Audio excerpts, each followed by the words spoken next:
गोवा में बीच पर दो लड़कियों के साथ दुष्कर्म की घटना को अंजाम दिया गया। उनके साथ मौजूद दोस्तों के साथ मारपीट भी की गई। इसे लेकर गोवा के मुख्यमंत्री प्रमोद सावंत की तरफ से जो बयान दिया गया, उसे लेकर चारों तरफ निंदा हो रही है। इस बयान पर क्या कहना है निर्भया की वकील सीमा समृद्धि कुशवाहा का, आइए सीधा उनसे सुनते हैं। अफसोस इस बात का है कि निर्भया केस होने के बावजूद भी निर्भया के चार दोषियों को फांसी की सजा होने के बावजूद भी निरंतर इस तरीके के क्राइम बढ़ रहे हैं, रुक नहीं रहे हैं। और उससे भी ज्यादा अफसोस इस बात का है कि गोवा के जो सिटिंग चीफ मिनिस्टर हैं, उनका जो बयान आया है इस मुद्दे पर, इस घटना पर, वो बहुत ही शर्म करने वाला है। टूरिस्ट प्लेस है, सभी लोगों को अधिकार है। डिफरेंट जेंडर हो जाने से अगर बेटियां घर से बाहर नहीं निकलेंगी तो उनकी आजादी, उनकी स्वतंत्रता का क्या मायने है। रिसेंटली हमारे देश की बेटी मीराबाई चानू जी, हमारे देश को रजत पदक दिलाया है उन्होंने। हमारी बेटियां आसमान में जा रही हैं, हमारी बेटियां ओलंपिक में मेडल खेल करके ला रही हैं, लेकिन उनको रात में स्वतंत्रता पूर्ण तरीके से घूमने का अधिकार नहीं है, क्योंकि कोई उनका रेप कर देगा और अगर घूमेंगी तो उनका रेप किया जाएगा। इस स्टेटमेंट से यही जाहिर होता है कि गोवा के चीफ मिनिस्टर इस चीज को जस्टिफाई कर रहे हैं कि ये क्राइम इसलिए हुआ कि वो बेटी बाहर घूम रही थी। आपको टूरिस्ट प्लेस को सेफ एंड सिक्योर रखने की रिस्पॉन्सिबिलिटी की जगह आप अपने आप को प्रोटेक्ट करने की कोशिश कर रहे हैं। ये गार्जियन की नहीं, ये गवर्नमेंट की रिस्पॉन्सिबिलिटी है कि जब किसी भी प्लेस पर हमारे देश की बेटियां या बेटे, कोई भी किसी के साथ भी क्राइम होता है, वो सरकार इंश्योर करे। उसको हम ये कह करके नहीं मना कर सकते हैं अपनी बेटियों को कि क्राइम होता है। क्राइम रोकना, लॉ एंड ऑर्डर सिक्योर करना आपकी रिस्पॉन्सिबिलिटी है।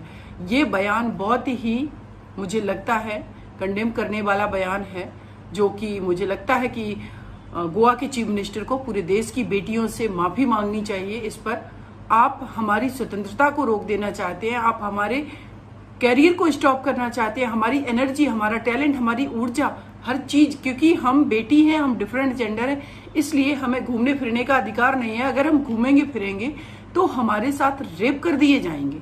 दूसरी की निर्भया के साथ जब क्राइम हुआ, निर्भया केस में 4 लोगों को मैंने फांसी की सजा दिलवाई, उसके बावजूद भी आखिर ये क्राइम क्यों नहीं रुक रहे हैं।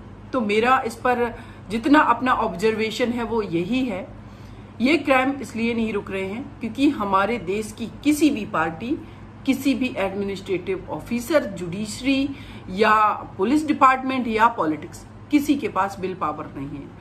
न तो जो आपने कानून बना दिए जो 2013 में, उसके बाद उनका प्रॉपर इम्प्लीमेंटेशन है, ना उनका कन्विक्शन ठीक से हो रहा है। जो अपराध कर रहे हैं लोग 10-15 साल तक के पेंडिंग पड़े हुए हैं। पुलिस सेंसिटिव नहीं है। जब हमारा गवर्नमेंट का पर्सन ही उसमें स्वयं, जिसका ये ड्यूटी है कि वो प्रोटेक्ट करे उन बेटियों को, वो इंश्योर करे लॉ एंड ऑर्डर को, वो खुद क्राइम में इन्वॉल्व है, तो आप किसे उम्मीद करेंगे कि कौन इस क्राइम को रोकेगा।